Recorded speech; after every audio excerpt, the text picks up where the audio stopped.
నమస్తే అవినాష్ గారు. నమస్తే అండి. తులారాశి వారికి సెప్టెంబర్ మాసంలో టారో కార్డ్స్ యూజ్ చేసి వారి ఫలితాలు ఎలా ఉన్నాయో ఒక్కసారి చూడండి. తులారాశి వాళ్ళకి వాళ్ళ ఫలితాలు చూద్దామండి. ముందు కంప్లీట్గా ఓవరాల్గా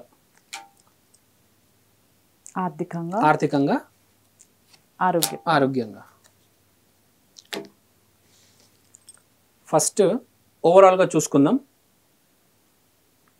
ద వరల్డ్ కార్డ్ వచ్చిందండి వీళ్ళకి. ఇప్పుడు the world it can represent new world's opening for you, so you can expect to be welcomed by the people. You will be successful and the opportunities available to you at the moment are endless.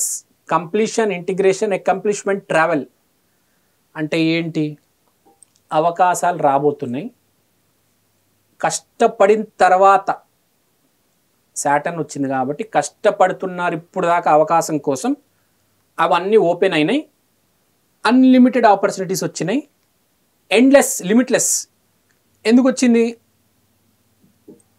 మీరు కష్టపడ్డారు. కొంచెం travelling చేయాల్సి వస్తుంది. దీనివల్ల ఇటు అటు తిరగాల్సి వస్తుంది. హైదరాబాద్లో ఉంటే లోకల్గా, ముంబై, ఢిల్లీ, మీకు ఎక్కడ అవసరం ఉంటే మీకు ఎక్కడ పని ఉందో మీరు అక్కడ ట్రావెలింగ్ కూడా చేస్తారు. మాదాపూర్ ఇక్కడక్కడ ట్రావెలింగ్ చేస్తారు. మీ ఈ అవకాశం సెట్ అవ్వడానికి ఇంటిగ్రిటీ అనేది ఏర్పాటు అవుతుంది. పని మొదలవుతుంది. విపరీతమైన ఆపర్చునిటీస్ ఓపెన్ అయిపోయినాయి మీకు బేసిక్గా. సో నెక్స్ట్ ఆర్థికంగా ఎలా ఉంటుందో చూద్దాం. ఆర్థికంగా వీళ్ళకి వచ్చిన కార్డ్స్ కింగ్ ఆఫ్ కప్స్. అంటే ఏంటి? అసోసియేషన్, డిప్లొమసీ, విపరీతమైన అసోసియేషన్ జరగబోతుంది. పార్ట్నర్షిప్ అనేది జరగబోతుంది. విజ్డమ్, లౌక్యం అనేది బాగా వాడి నెట్వర్క్ కనెక్షన్స్ ఎస్టాబ్లిష్ చేసి జాబ్లో ఉన్నోళ్ళు, వ్యాపారంలో ఉన్నోళ్ళు ఆ ఎమోషనల్ మెచ్యూరిటీ తెచ్చుకొని, అవకాశం తెచ్చుకొని ఎమోషనల్గా బ్యాలెన్స్తో ముందుకెళ్తారు. ఓకే. ఎప్పుడెప్పుడు నుంచో వేచి చూస్తున్నారు వీళ్ళు. ఈ అవకాశం ఎప్పుడు వస్తుంది? ఎక్కడో లోతుల్లో ఉంది వీళ్ళకి.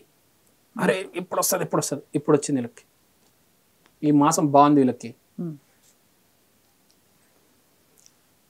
వీళ్ళ ఆరోగ్యం చూసుకుందాం. 7 ఆఫ్ కప్స్. సో ఆరోగ్యం ఏంటంటే ఒక illusion, opportunities and choices. So దీన్ని బట్టి ఏమర్థమైంది? వీళ్ళు ఏదైతే అనుకుంటున్నారో ఇప్పుడు దాకా అది కాదు. కొన్ని ప్రాబ్లమ్స్ డయాగ్నోస్ అవ్వ తెలుసా మీకు? అవును. టెస్ట్ చేయిస్తారు, ఎంఆర్ఐ చేయిస్తారు, సిటీ స్కాన్ చేయిస్తారు, ఆ డాక్టర్ దగ్గరికి వెళ్తారు, ఆ హాస్పిటల్కి వెళ్తారు. ఏ డాక్టర్కి అర్థం కాదు. ఈ డాక్టర్ ఒకటి చెప్తాడు, ఆ డాక్టర్ ఒకటి చెప్తాడు. నాకు ఒక కేసు తెలుసండి. ఒక ఆవిడకి గొంతులో నొప్పి వచ్చింది. ఎందుకు వచ్చిందో అర్థం కావట్లేదు. 10 డాక్టర్ల దగ్గరికి వెళ్ళింది, 10 హాస్పిటల్ తిరిగింది. ఏం అర్థం కాదు, డయాగ్నోస్ అవ్వదు. సో అయోమయంలో, మబ్బులో ఉంటారు కొద్దిగా. ఏం అర్థం కాదు. వదిలేదు, పోనీ, నాకు ఏం అర్థం కావట్లేదు, ఎందుకురా బాబు తిరగడం నాయన, పోనీ.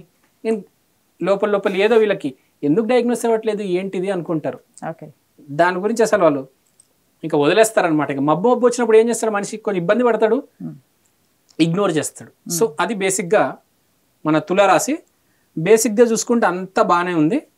No need to worry, it's all okay. అయితే ఈ రాశి వారికి ముఖ్యంగా చేసుకోవాల్సిన రెమెడీస్ ఏంటండి?